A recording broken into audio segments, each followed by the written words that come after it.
Mapagpalang gabi sa inyong lahat. Ang kwentong inyong matutunghayan ngayong gabi ay karugtong nung nakaraang video.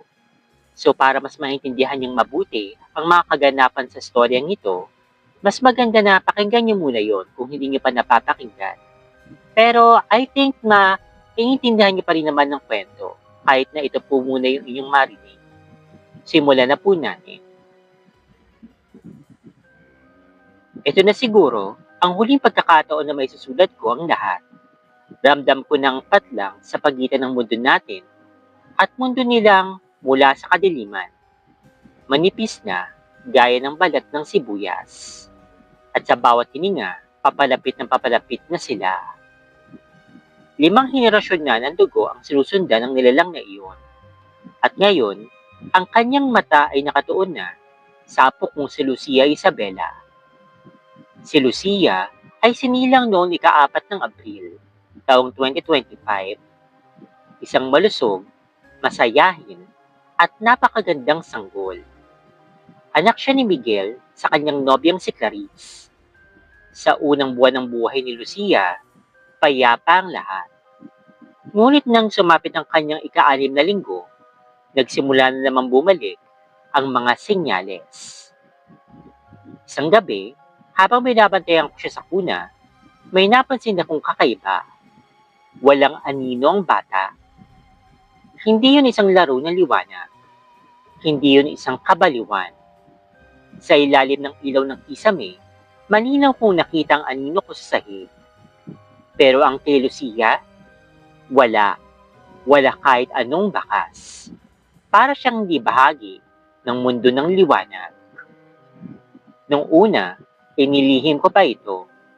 Ngunit nang mapansin ni Miguel na tuwing madaling araw, umiiyak si Lucia ng walang hinto at sa tuwing dadampian niya ng dasal, bigla namang itong tumatahimik. Nagsimula ng mabuo ang takot sa aming mga puso. Isang madaling araw, habang pinapatulog siya ni Clarice, may narinig siyang mahina, tira-garalgal na tinig sa may bukas na bintana. Babaeng boses. Paos. Tila pagod, ngunit buo sa paninindigan. Akin na siya! Kasunduan ng dugo! Panahon na! Bumangon kaagad si Miguel. Pagtakbo niya dun sa silid, nakita niya si Clarissa nakatayo sa may bintana. Nakapikit, parang wala sa sarili. Inaalay na si Lucia sa kadiliman. Mabilis niyang inagawang sanggol habang sinasara ko naman ang mga bintana at sinindihan ko ang lahat ng kandila sa loob ng bahay. Ngunit napansin ko ang mas nakakapanlumong detalye. May bakas ng kuko sa kisame. 5 daliri. Mahaba at tila ba nagtatangkang buksan ng pagitan ng langit at lupa. Kinabukasan, agad namin dinala si Lucia sa kumbento ng Las Hermanas de la Luz Pura sa San Bartolome, isang sekta ng mga madre na bihasa sa okultismo.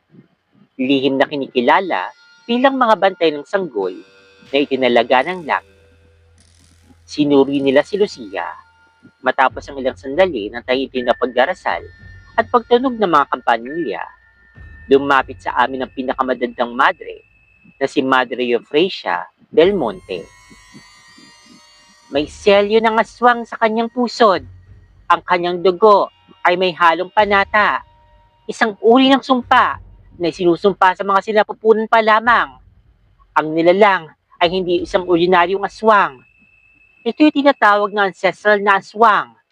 Sila Toribia, ang tagapagmana ng linya ng mga takapanghila ng kaluluwa ng lahi mo. Ipinayo ng mga madre ang isang ritual. Hindi para palayasin ang nilalang, kung hindi gupitin ang koneksyon sa dugo. Isang pagkasakripisyo ng alaala. Kailangan daw namin burahin ang lahat ng alaala ni Miguel tungkol sa kanyang kabataan. Upang tuluyang maputol ang tulay na ginamit nila Toribia upang maabot si Lucia.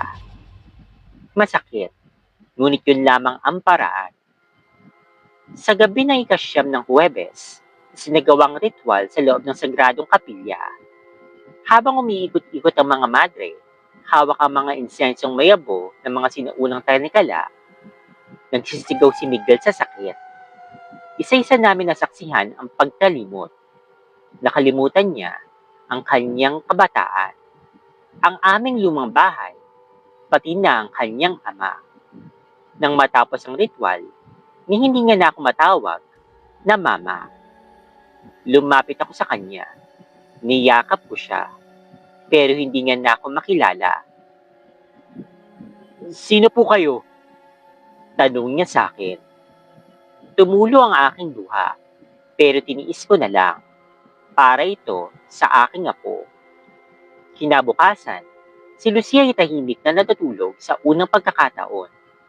May anino na siya sa ilalim ng liwanag. At mula doon, wala na kaming narinig na tiktik sa aming bubungan. Pero minsan, kapag natutulog si Lucia at binabantayan ko siya sa salamin ng cabinet, nakikita kong aking sariling imahe. Ngunit sa aking likuran, may babaeng nakaputi, walang mukha, at may mga matang pulang-pula. Nakatingin lang siya, at pabulong niyang sinasabi, Isang sanggol pa lamang ang nakuha ninyo. Pero ako'y may panahon pa. makalipas ang mahabang panahon, naroon na tayo sa taong 2040 sa silangang Visayas, Pilipinas. Ito naman ang pagsasalaysay ni Lucia Isabela de Villaverde sa edad na 15. Simulan na natin. Simula pagkabata, alam ko may kakaiba na sa akin. Hindi ako tinatakbuhan ng mga pusa. Sila pang lumalapit sa akin. Ang mga alitap-tap, tila sumusunod sa aking anino. At minsan, kapag nagsasalita ako sa loob ng simbahan, lumalabo ang mga bintanang salamin at bumubulong ang hangin. Hindi ko ito maintindihan, pero nararamdaman kong may nagmamasid sa akin mula sa pagkasilang. Parang may umalingaw-ngaw sa likod ng lahat ng tunog. Boses na mahina, ngunit buo. At palaging naroon, tuwing ako'y nag-iisa. Ikaw ang huling susi. Ako, si Lucia Isabela de Villaverde, 15 taong gulang. Apo ako ni Catalina. Anak ako ni Miguel Alfonso, isang lalaking hindi ako kilala sapagkat sinakripisyo niya ang kanyang mga alaala upang ako'y mailigtas. Pero ngayon, narito ako sa dulo ng lahat at ito na ang huling gabi ng pangungut ng aming lahi. Taong 2040, inilipat ako ng aking ina sa isang eksklusibong paaralan sa Silangang Visayas, malapit sa bundok ng Aniton, isang lugar na mayaman sa alamat, kasaysayan, at mga lihim. Unang gabi ko pa lamang sa dormitoryo, may kakaiba nang nangyari. Nagising ako ng bandang 10:00 sa madaling araw. Bukas ang mga bintana. Malamig ang hangin. Ngunit naramdaman kong init sa aking batok. Tila hininga ng isang nilalang. Nang lingunin ko ang salamin, nakita kong sarili kong refleksyon. Ngunit ang aking mga mata ay pulang-pula. Pagkabukas ng ilaw, normal naman ang lahat. Pero sa loob-loob ko, alam kong hindi ito pangkaraniwan. Kinabukasan, lumapit sa akin ang matandang tagapaglinis ng aming paaralan. Isa siyang bulag na babae na nangangalang na Benita. Hinawakan niyang aking kamay at nagwika ng, "Ang bituin sa noo mo, iha. Iyon ang tandang panata ng lahi ng liwanag at dugo. Ipinanganak ka para durugin ang ugat ng aswang. Ngunit kung pipiliin mong yakapin ang kadiliman, ikaw ang magiging ina ng bagong lahi ng halimaw." Natigilan ako. Hindi ko alam kung anong ibig niyang sabihin. Ngunit mula noon, nagsimulang dumami ang kababalaghan sa aking paligid. Minsan, nagsigawa kami ng camping trip sa paanan ng bundok Aniton. Habang iba'y abala sa pagluluto, may narinig akong bulong na nagmumula sa kagubatan. Lucia! Anak ng dugo!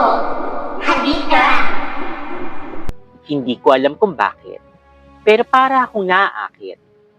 Dinala ko ng aking mga paa sa gitna ng kagubatan, kung saan nakatayong isang lumang balete, baluktot ang katawan, at may mga itim na sinulid na nakapulupot sa paligid. Sa ilalim nito, meron hukay. At sa loob naman, may ginito ang kahon na may mga ukit ng mata, pakpak, at buntot. Pagkabukas ko sa kahon, biglang lumamig ang paligid. Umalingaw-ngaw ang boses mula sa hukay. Lucia! Ako! Anak ng aking anak! Isa ka sa amin! Nakita ko ang isang multo. Isang babae, nakaputi, ngunit sunog ang kalahati ng mukha. Ang matay lumuluha ng itim na dugo. Siya, si Latoripia.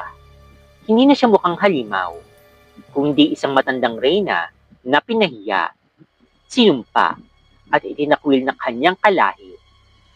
Isinalaysay niya ang katotohanan. Bago pa man kayo naging tao, ako'y isang diwata. Ngunit itinapon ako ng mga kapwa ko tagabantay ng kalikasan nang ako'y magmahal ng isang mortal. Sa aking paghihiganti, naging aswang ang tawag sa akin. At sa pamamagitan ng sumpa, pinalaganap ko ang aking lahi sa dugo mo. Kay Catalina, kay Miguel, at ngayon, sa'yo. Pinakiting niya sa akin ang dalawang landas. Una, ang yakapin ng liwanag at sirain siya sa tuluyan. Ngunit kalilimutan kong lahat ng alaala ng aking pamilya, maging yung pagmamahal ng aking lola na si Catalina. Pangalawa, ang yakapin ng kanyang lakas, manatili sa mundo ng tao, ngunit magiging tagapagmana ako na kanyang lahi, ang reyna ng mga nilimot na anino. Umiyak ako, galit ako, nalilito ako. Ngunit bigla kong naalala ang mga kwento ni Lola Catalina, ang sakripisyo ng aking ama, ang panata ng dugo na sinira niya para ako'y mabuhay lamang. Kinugot ko ang isang lumang rosaryo na iniwan ni Lola sa akin. At habang hawak ko ito, sumigaw ako sa hangin. Hindi ako nilikha para manahin ng kadiliman. Ako ang wakas ng iyong lahi. Itinuso ko ang krus ng rosaryo sa gitna ng aking palad. At mula sa dugong tumulo, umapoy ang kahon. Napasigaw si Latoripia. Tinig ng libo-libong kaluluwang pinaghirapan niyang kolektahin. Umuga ang lupa, mumuka ang punong balete, at nilamon ang kanyang anyo. Pagkatapos ng liwanag at apoy, natahimik ng lahat. Ang kahon ay naabo, ang gubat ay wala na. Sa wakas, naramdaman ko rin ang kapayapaan. Ngayon, ilang buwan nang lumipas, tahimik ng mundo. Wala nang tiktik sa aming bubungan. Wala nang malibig na hininga sa likod ng aking batok. Si Lola Catalina ay tahimik ng sumakabilang buhay, dalang ngiti sa kanyang mga labi. At ako na si Lucia Isabela de Villaverde. Ako ang huling bunga ng sumpa. Ngunit hindi ako naging ina ng mga halimaw. Ako ang naging tagapagputol ng tanikala. Ngunit bago ako tuluyang bumalik sa aking normal na buhay, isang gabi, habang ako'y nakatambay sa aming teres, may lumapit sa aking batang babae.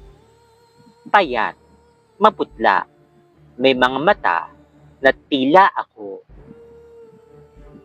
Ate Lucia, sabi nito, pwede mo ba akong tulungan? Kasi po, may babaeng walang mukha na sumusunod sa aking panaginip. Napatingin ako sa mga bituin sa langit. At dun ko naisip, walang wakas ang kadiliman. Lagi lang ito naghahanap ng panibagong katawan. Ngayon ay magsimula tayo ng panibagong kwento. Tawagin niyo na lamang ako na Felicitas. Isa akong tahimik na tagapakinig ng mga kwento at kababalaghan mula pa nang nagsimula kayo sa Dulcines Books. Ngunit ngayon, nagkaroon ako ng lakas ng loob na magbahagi ng aking kwento sapagkat may mga karanasan ako na hindi dapat ikubli. Lalo na kung ang mismong kasayahan ay naging paanyaya ng kamatayan. Taong 2018, isang buwan ng Oktubre, napagdesisyonan ng aking mga magulang na dalhin kami na magpipinsan sa tanyag na taniman at paokpasyalan na kanayunan ng Santa Jacinta de la Sierra. Kilala ito sa ngalan na Hacienda Verdenales, isang taniman ng mga preskong gulay, halamang gamot at mga hinog na prutas na animoy hango mula sa paraiso. Bilang panimula sa aming paglalakbay, sinabi ng matatanda na pagkatapos namin pumunta sa taniman, tutuloy kami sa isang resort na bagong bukas na matatagpuan sa kabilang bundok. Likas sa amin ang pananabik, kaya agad kaming naghanda, nag-impake ng mga damit panligo, pagkain, at mga laruan. Pagdating namin sa Hacienda Verdenales, sinalubong kami ng malibig na hangin at makapal na hamog na tila bumabalot sa buong taniman. Kahit ako'y naka-long sleeves at makapal na turtleneck, ramdam ko ang ginaw na parang gumagapang sa aking batok. Masaya kaming kumain ng mga sariwang strawberries at repolyo habang nagtatawanan at nagpapakuha ng retrato. Subalit habang kami nananatili doon, hindi ko maiwasang mapansin na sa likod ng mga ngiti ng matatanda, meron silang matatalim na mata. Sa likod ng mga salamin nila, tahimik sila, matagal kong tumitig. Para bang may tinatago. Hindi nagtagal, inaya na kaming bumaba at lumipat sa resort na tinatawag nila na Fuente del Silencio. Mula sa taniman, umikot kumulang 45 minutes ang aming biniyahe patungo sa resort. Habang papalapit kami, pansin kong pababa ang daan. Animoy bumabaong kami sa kailaliman. Makitid, ngunit sementado yung kalsada. At sa dulo nito, bumungad ang isang malawak na lupain na tila abandonado, maliban sa ilang kubo na nakahilera na pakurba at isang malawak na swimming pool na animoy balon ng asul na salamin. May kakaibang katahimikan ng lugar. Walang huni ng ibon, ni hampas ng hangin. Wala. Lahat ay tila natutulog. Paglapit namin sa mga cottage, napansin kong malinis yung una. Ngunit habang papalayo, parami ng parami ang alikabok, tuyong dahon, at agyo. Ang iba, parang hindi pa naninagan ng araw. Sumama ako sa aking mga pinsan na sila Socorro at Constancia habang sila'y nagbibihis. Ngunit ako'y nagpasya na hindi muna maliligo dahil medyo masama ang aking pakiramdam. Hinanap namin yung palikuran. Ngunit sa kabila ng laki ng lugar, tila nilamon na ito nakagubatan. Makalipas ang mahigit 10 minuto, saka lang namin nakita ang palikuran na natatabunan ng mga halamang matataas at halos isara na ng mga ugat. Pagpasok ko, agad akong napalingon sa bintanang may rehas sa likuran ng cubicle. Doon ko nakita ang isang nakakapangilabot na tanawin. Luce-lucenong ribulto, pawang tao, ngunit wala ang kanilang mga ulo. Meron mga nakaluhod, nakatayo, at ang iba'y tila sumisigaw ng katahimikan.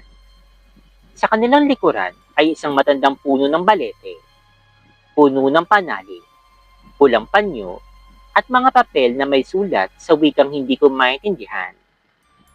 Dali-dali akong lumabas at kinuwento ko ito sa aking mga pinsan. Ngunit tumawa lang sila. Pero sa puso ko, may kung anong bumigat. Parang may bumubulong sa hangin. Habang sila'y naglalakad pabalik sa cottage, Ako'y napadpad naman sa likurang bahagi ng resort kung saan may isang lumang tulay na yari sa kahoy. At sa ibaba nito, may umaagos na ilog na maputi na malamlam ang kulay. Sa gilid ng tulay, may isang bangkang puti. Luma, may butas sa gilid at kinakalawang na. Sa may dulo, may saradong tindahan na mayroon silang bubong at lumang karatula. May dalawang lalaki doon, sila Marcos at Celestino. Mapupula ang mga mata na tila hindi sila natutulog. Nilapitan nila ako. Miss, bawal na pong pumasok dito. Wika ni Marcos. Bakit po? Resort po ito, hindi ba? Pabalang na sagot ko. Hindi sila sumagot agad. Maya-maya pa, tumingin si Celestino sa tindahan. Delikado na po kasi, may pakain kami riyan. Sagot nito sa akin. Napakunot noon naman ako at doon ko siya nakita. Isang babaeng lubos ang haba ng buhok, umaabot na halos sa kanyang tuhod. Itim ang kanyang mga kuko, marumi ang kanyang balat, at para siyang may galis. Siya ang nakakulong sa loob ng dating tindahan, at ang kanyang mga mata, puro puti lang, walang itim. Tila hindi siya isang tao. Ginagamit namin yung tindahan sa pagpapakain. Bulong ni Celestino. Bakit di na ginagamit ang resort? Tanong ko naman. Dati, maraming nawala dito, lalo na mga babae. Lumulubog, hinihila, namatay silang lahat. Kaya sinarado na lang tong bahaging ito. Ngayon lang ulit nagbukas. At kayong unang bisita.